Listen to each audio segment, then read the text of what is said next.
Hi there, my name's Barney Curran. I'm a photographer. I'm 26 and I live and work in London. Inspired by loads of varied people, documentary, kind of portrait, fashion bits. But I'd say the main guy I am is a bloke called Gerry Johansson, who's a Swedish photographer who only shoots in black and white and square format, and he's just drawn to a similar subject material that I'm into, which is man's effect on landscape, basically. What I really like about his work is it doesn't actually really have a narrative to it. He did one that's called American Winter and took pictures of things that he was drawn to in varied towns, and it's only labelled by the geography.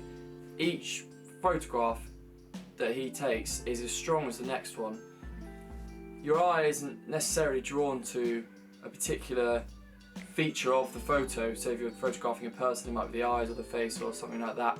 It's almost like it's like a painting in that way. The whole image kind of holds itself. The net isn't necessarily always a focal point, which I think is really impressive and takes great eye for composition, great eye for subject matter to be able to fill a frame like that in such a consistent way throughout a whole book.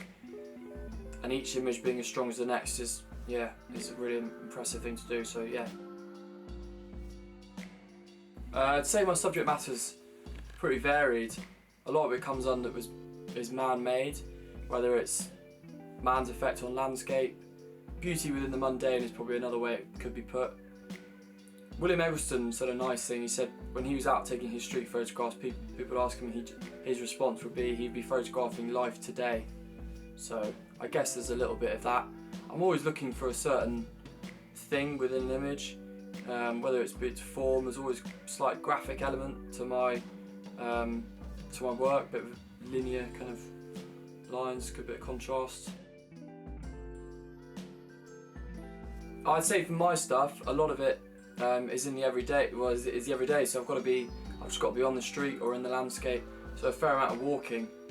So that's my way of sort of immersing myself within that subject matter. If it's a person, then quite chatty, bit of encouragement if they need it, or slight bit of direction. I wouldn't say I want to mould them too much, but yeah, just have a chat, I guess. It's one of the best things about being a photographer is you get to meet loads of interesting people, find out a little bit about their life, and then kind of move on. Sometimes it can be a really nice way to spend the day.